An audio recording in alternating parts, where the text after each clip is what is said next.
So, were a war to break out between the United States and China, the United States could defeat China in 6 to 9 months, or even less, without even having to be near the Chinese mainland. No question. And it's simply by implementing a comprehensive naval blockade targeting two critical lifelines, oil and food. China's economic and military machine is overwhelmingly dependent on imported crude and global food supplies, and a well executed blockade could collapse its war effort from within. Now, China consumes around 14 million barrels of oil per day, but only produces 4.3 million domestically. An additional 1.6 million barrels arrive through overland pipelines, primarily from Russia and Central Asia, as you can see here.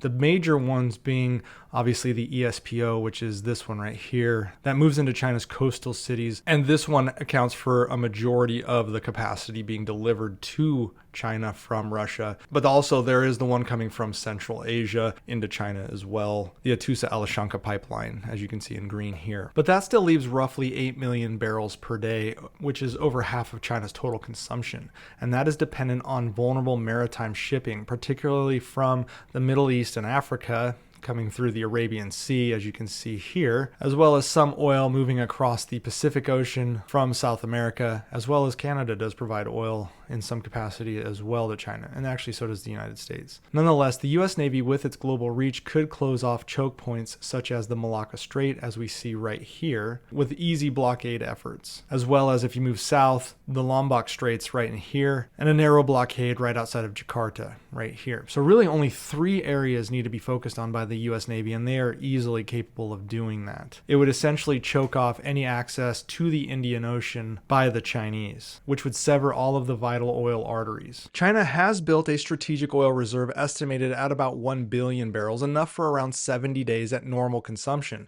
With strict rationing, military prioritization, and total civilian shutdowns, China might stretch that to 6 months, but even then, refineries, logistics, and mechanized military operations would grind down without replenishment.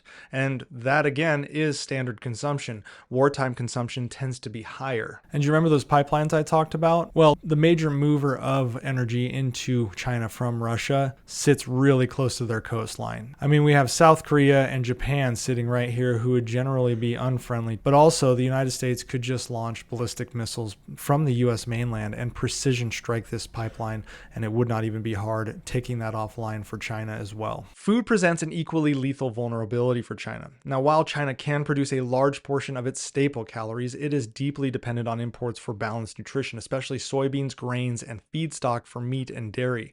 Over 80% of its soybeans are imported primarily by sea. A US-led blockade would halt these shipments and quickly choke off protein sources, triggering domestic rationing, economic paralysis, and social unrest. China's massive grain reserves could sustain subsistence levels for perhaps a year, but a 6-month total cutoff would still cripple the economy and sharply degrade military capability. China's ability to shift quickly to a wartime food economy is constrained by limited arable land, urbanization, and dependence on feed-intensive livestock. Now, breaking such a blockade would be nearly impossible for China. Despite having the world's largest navy by ship count, the People's Liberation Army Navy is regionally focused and lacks a blue water capacity to challenge US dominance beyond the first island chain. Now, the first island chain is generally considered to be what we would say is the South and East China Seas in this region right here. So it's really difficult for China to project power past that island chain. If they want to move southward towards the Strait of Malacca, which is here,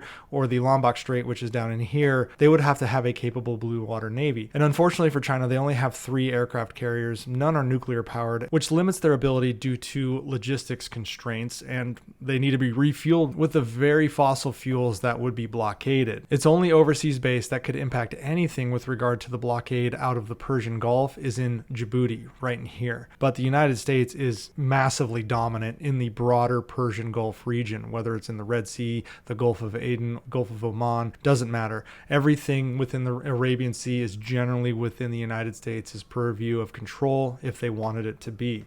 More critically, the United States would be operating thousands of miles from China's shores, and this is the biggest problem China has. There is a definitive lack of reach in China's radar systems and missile coverage, again, past that first island chain, as I said before. So anything out from Vietnam all the way to South Korea. Anything past that in this region here is just blind to China. A naval breakout would require not just ships, but air cover, submarine escorts, satellite coordination, and resupply networks that China simply doesn't possess and won't for years. Furthermore, China is surrounded by generally unfriendly countries and instability. I mean, you have South Korea here, you have Japan, you have Taiwan, you have the Philippines, you have Vietnam, all countries that have degraded relations with China. Couple that with Australia down here, who would be an ally of the United States. China may not be having to fight these nations, but they definitely are not going to support China's efforts to break through blockades. Now, China understands all of this and would have to start a massive stockpile effort pretty much right now,